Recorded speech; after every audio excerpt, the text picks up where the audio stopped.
Hello everyone, स्वागत है आप सभी का आपके अपने चैनल लेट्स स्टडी पर। होपफुली आप सभी अच्छे होंगे। आज हम डिस्कस करने वाले हैं टॉपिक सेल ऑर्गेनेलिज। चलिए, सेल ऑर्गेनेलिज को स्टार्ट करने से पहले हम देख लेते हैं हमने कल क्या क्या डिस्कस किया था। कल हमने पढ़ लिया था cell and cell theory and last में हमने सेल टाइप को पढ़ लिया था। आज हम स्टार्ट करने वाले हैं सेल ऑर्गेनेलिज। तो सेल ऑर्गेनेलिज देखते हैं हम पहले थोड़ा सा कि कौन सी सेल ऑर्गेनेलिज से स्टार्टिंग होती है। देखिए, ये है सेल ऑर्गेनेलिज हमारा topic. Organelles of cell Hindi में कहते हैं कोशिका के उपांग। अब देखिए, इसका जो फर्स्ट सेल ऑर्गेनेलिज है सेल के अंदर प्रेजेंट होती है, जो पहली सेल ऑर्गेनेलिज है वो है सेल वॉल, जिसे बोलते हैं कोशिका भित्ति। अब देखिए, जो सेल वॉल है इसे सबसे पहले डिस्कवर किया है रॉबर्ट हुक ने। इन्होंने ही सबसे पहले डेड सेल को भी डिस्कवर किया था। अभी हम देख लेते हैं ये सेल वॉल कहाँ कहाँ किस में ये प्रेजेंट होती है, उसी को हम डिस्कस करते हुए चलते हैं।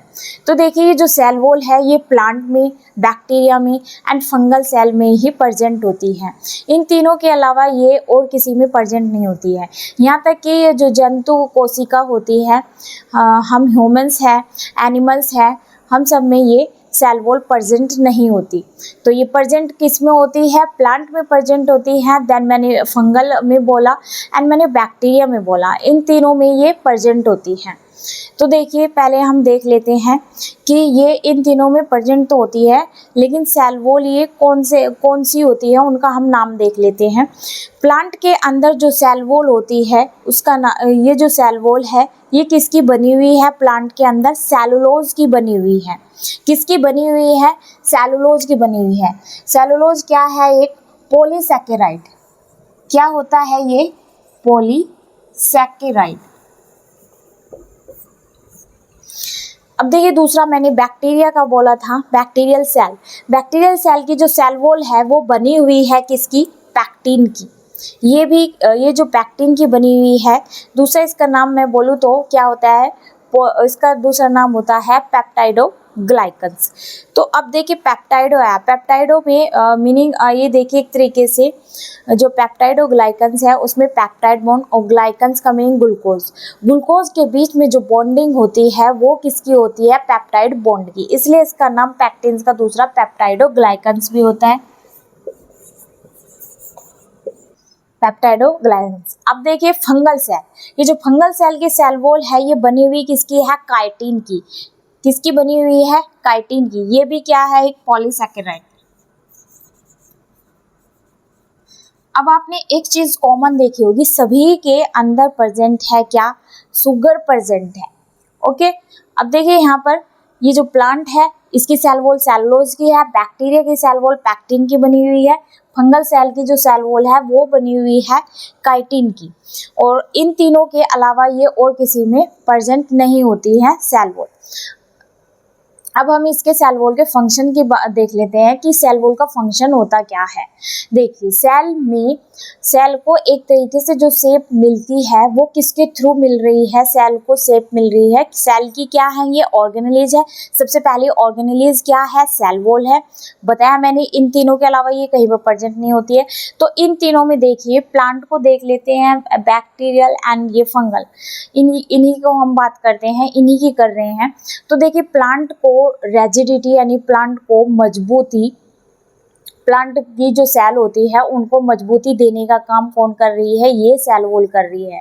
यहाँ तक कि प्लांट की जो सेल है उनको जो शेप मिल रही है वो भी ये ही देती है। तो इसका काम हो गया, मजबूती देने का काम होता है और सेल को शेप भी देने का काम ये कर रही है। साथ ही देखिए, जो एक्सटर्नल इन्वायरमेंट, जो इन्वायरमेंट है उसमें ये जो सेल होती है एक्सटर्नल इन्वायरमेंट से भी ये सेल वॉल बचाती है। किसको? सेल को बचा रही है। कैसे? बाहरी टेम्परेचर से, सनलाइट से, ह्यूमिडिटी से यानी ज़्यादा नमी से कौन बचा रही है? ये सेल वॉल बचा रही है। तो इसके हमने 3 काम देख लिए हैं। ये सेल को शेप प्रोवाइड करती है, देन क्या कर रही है, रेजिडिटी प्रोवाइड कर रही है, एंड तीसरा मैंने बताया ये एक्सटर्नल इन्वायरमेंट से सेल को बचाती है, टेम्परेचर से, सनलाइट से, एंड देन मैंने बोला ह्यूमिडिटी से। अब हम डिस्कस करते हैं इसकी दूसरी सेल ऑर्गेनेलीज जिसका नाम है सेल मेम्ब्रेन। अब देखिए थर्ड नंबर की जो ऑर्गेनेली है वो है साइटोप्लाज्म। क्या है साइटोप्लाज्म? साइटोप्लाज्म को कहते हैं कोशिका द्रव्य। देखिए ये भी सभी जितने भी ऑर्गेनिज्म हैं, चाहे वो यूनिसेलुलर ऑर्गेनिज्म हो या मल्टीसेलुलर ऑर्गेनिज्म हो, सभी में प्रेजेंट होता है ये साइटोप्लाज्म। साइटोप्लाज्म सेल का लिक्विड पार्ट होता है। कैसा पार्ट होता है? लिक्विड पार्ट होता है। देखिए सबसे पहले देखते हैं इस साइटोप्लाज्म को डिस्कवर्ड किसने किया था? रॉबर्ट हुक ने ही इसे डिस्कवर्ड किया था। साथ में देखिए मैंने सेल मेम्ब्रेन का नहीं बताया है, सेल मेम्ब्रेन को भी डिस्कवर्ड किसने किया है? रॉबर्ट हुक ने। किसने किया? Robert Hooke. अभी तक ये जितनी भी मैंने अभी बताई है, सेल वॉल बताई, सेल मेम्ब्रेन बताई, एंड देन अब हम डिस्कस कर रहे हैं साइटोप्लाज्म। तीनों को ही अभी तक किसने डिस्कवर्ड किया है? रॉबर्ट हुक ने डिस्कवर्ड किया है। अभी हमने देखा इसके डिस्कवरी को देख लिया है किसने किया है। साथ में मैंने बताया ये क्या है, लिविंग ऑर्गेनिज्म का क्या है, ये लिक्विड पार्ट होता है। देखिए यहाँ पर ये जो आप देख रहे हैं ये ही लिक्विड पार्ट होता है साइटोप्लाज्म। करेक्ट। अब देखिए इसका भी मेन काम क्या होता है, जो फूड होता है ना, फूड का मैंने प्लाज्मा मेम्ब्रेन में बताया, इसका काम क्या था? न्यूट्रिशन का ट्रांसपोर्टेशन करना। सेल मेम्ब्रेन का काम था एक सेल से दूसरी सेल में भेजने का, न्यूट्रिशन को यानी फूड को भेजने का काम कर रहा था। अब ये जो साइटोप्लाज्म है ना, ये साइटोप्लाज्म भी चाहे ऑर्गेनिज्म यूनिसेलुलर हो या मल्टीसेलुलर, यानी चाहे वो ऑर्गेनिज्म एक सेल का बना हुआ है या बहुत सारी सेल का बना हुआ है, सब में खाना पहुंचाने का काम कौन कर रहा है? ये साइटोप्लाज्म कर रहा है। साथ ही ये साइटोप्लाज्म का दूसरा फंक्शन होता है सेल को ह्यूमिडिटी प्रोवाइड करने का, यानी सेल में नमी बनी रहे, ये ख्याल कौन रखता है? ये साइटोप्लाज्म रखता है। ठीक बात। अब देखिए इसका तीसरा काम एक और होता है। आपने देखा है कि जो रेस्पिरेशन है वे 2 होते हैं, एरोबिक रेस्पिरेशन होता है और दूसरा मैंने बताया था एनारोबिक रेस्पिरेशन होता है। तो वो जो एनारोबिक रेस्पिरेशन होता है ना, वो इस साइटोप्लाज्म के अंदर ही होता है। एनारोबिक रेस्पिरेशन की प्रेजेंस कहाँ देखी गई है? साइटोप्लाज्म के अंदर। अब देखिए इसका जो चौथा काम है वो है एटीपी, उसका काम है इसका एनर्जी का प्रोड्यूस करने का काम है। अब देखिए जो एनर्जी है, जो एनर्जी हम यूज करते हैं, हम किसी काम को कर रहे हैं उसमें हम क्या यूज कर रहे हैं? एनर्जी। तो एनर्जी किस फॉर्म में लेते हैं? हम एनर्जी लेते हैं एटीपी की फॉर्म में। किस फॉर्म में लेते हैं? एटीपी की फॉर्म में। एटीपी की फुल फॉर्म क्या होती है? Adenosine triphosphate. इसी को कहते हैं ऊर्जा की मुद्रा। एक तरीके से क्या है ये? एनर्जी। क्या है ये? Currency of energy. यानी इसको एटीपी क्या है? ये हमारे लिए क्या है? ये एनर्जी क्या है? ऊर्जा की मुद्रा है। अगर हम एनर्जी को एटीपी की फॉर्म में नहीं लेंगे तो हम कोई काम नहीं कर पाएंगे, हम ऐसे ही लेजीनेस में पड़े रहेंगे। तो हम जो लोग एनर्जी लेते हैं वो किस फॉर्म में लेते हैं? एटीपी की फॉर्म में लेते हैं। और इस एटीपी का फॉर्मेशन कहाँ हो रहा है? साइटोप्लाज्म के अंदर हो रहा है, यानी इस लिक्विड पार्ट में। किस में हो रहा है? कोशिका द्रव्य में हो रहा है एटीपी का फॉर्मेशन। तो ये क्या है हमारे लिए? एटीपी क्या है? करेंसी ऑफ एनर्जी, यानी ऊर्जा की मुद्रा। तो एटीपी को क्या कहते हैं? दूसरा नाम करेंसी ऑफ एनर्जी।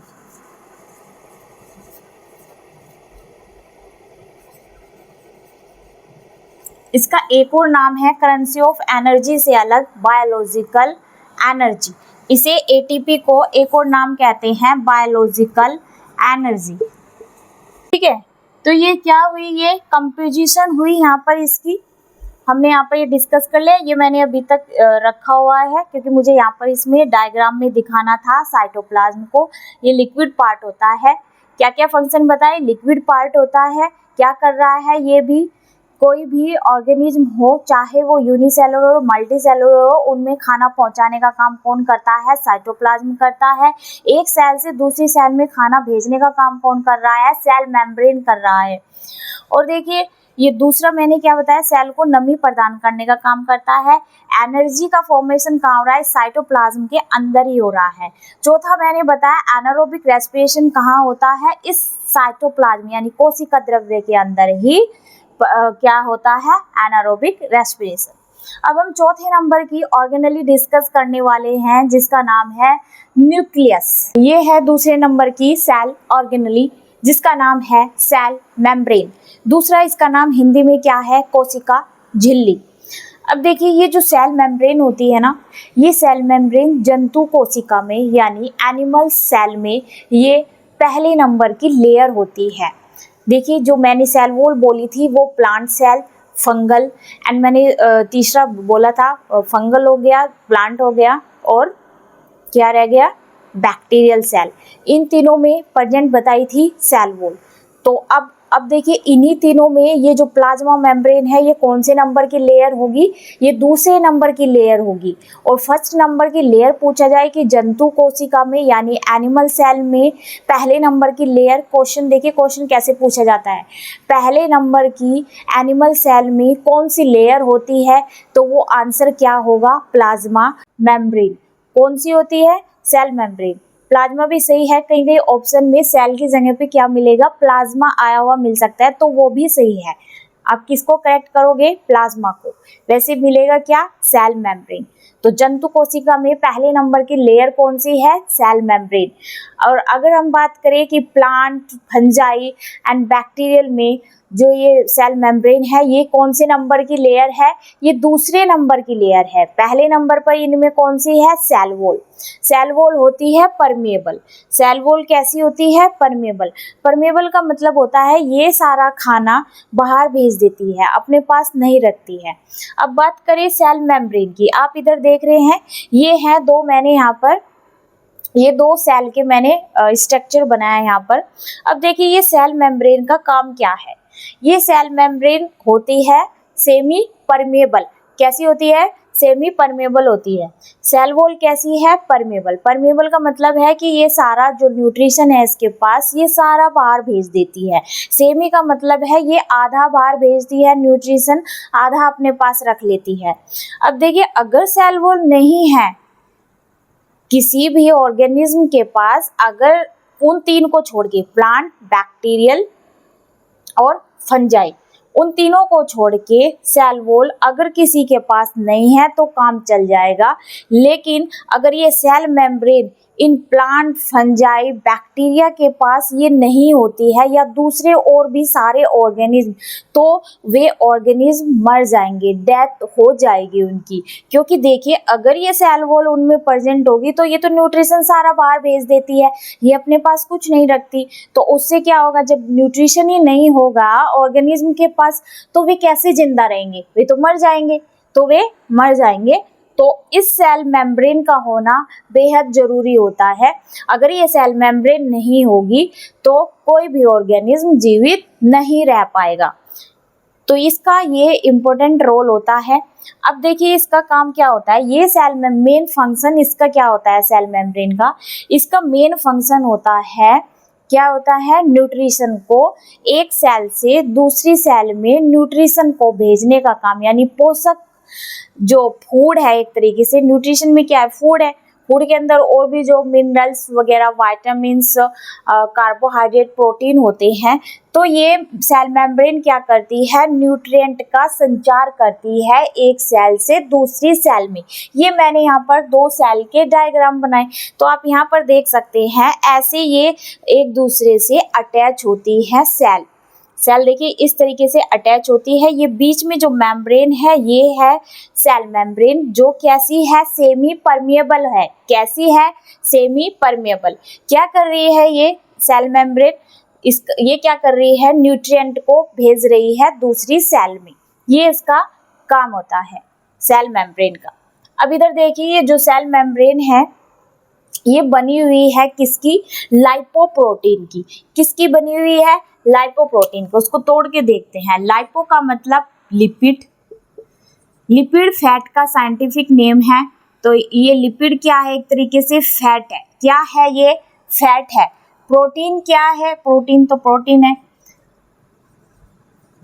तो आपने देखा ये जो सेल मेम्ब्रेन है इसकी कंपोजिशन देखिए, यानी इसका बनना देखिए। सेल मेम्ब्रेन बनी हुई है लाइपोप्रोटीन की। लाइपो यानी लिपिड, प्रोटीन, लिपिड और प्रोटीन से मिलकर बनी हुई है ये सेल मेम्ब्रेन। अब देखिए ये जो लिपिड है, इसमें ये जो सेल मेम्ब्रेन है, अगर इसमें पूछा जाए क्वेश्चन में कि सबसे ज़्यादा जो रोल है लिपिड में और प्रोटीन में किसका होता है, तो सबसे ज़्यादा रोल होता है लिपिड का। ये जो सेल मेम्ब्रेन है ये बनी हुई है किसकी, फोस्फोलिपिड की बनी हुई है। किसकी है, फोस्फोलिपिड की। इस लिपिड के साथ जुड़ा हुआ है फॉस्फेट ग्रुप। क्या जुड़ा हुआ है, फॉस्फेट ग्रुप। इसलिए इसमें ज्यादा रोल किसका है, फोस्फोलिपिड का।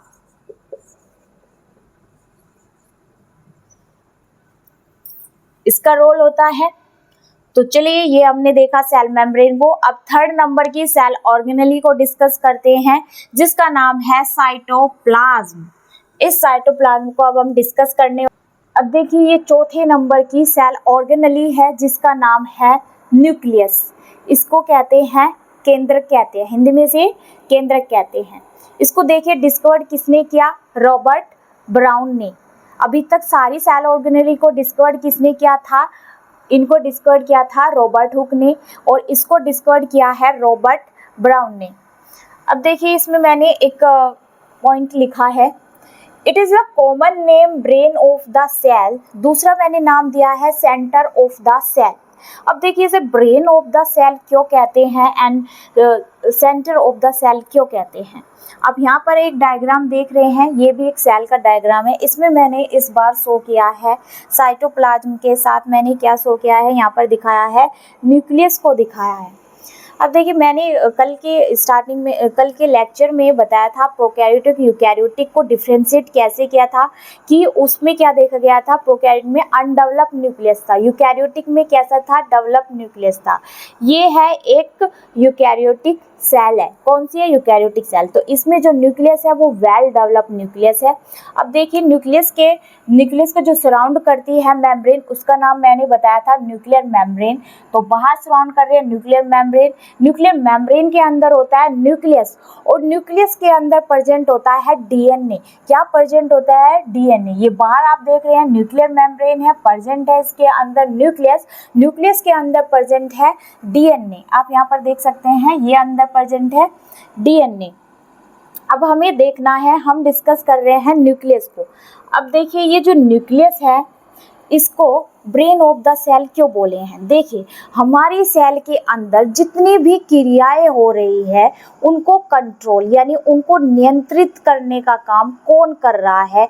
कब तुम्हें खाना पहुंचाना है, कब तुम्हें एक पोस्ट की तरह काम करना है, तो जितनी भी ऑर्गेनली है उनको एक तरीके से रेगुलेट कौन कर रहा है, ये न्यूक्लियस कर रहा है। कौन कर रहा है, न्यूक्लियस कर रहा है। इसलिए इसे बोलते हैं ब्रेन ऑफ द सेल, यानी सेल का यानी कोशिका का दिमाग किसे कहते हैं, न्यूक्लियस को कहते हैं। क्यों कहते हैं, क्योंकि इस सेल के अंदर जितनी भी क्रियाएं हो रही हैं उनको नियंत्रित यानी इनको रेगुलेट कौन कर रहा है, ये न्यूक्लियस कर रहा है। अब इस न्यूक्लियस को दूसरा नाम एक और दिया है सेंटर ऑफ द सेल, यानी कोशिका का केंद्रक।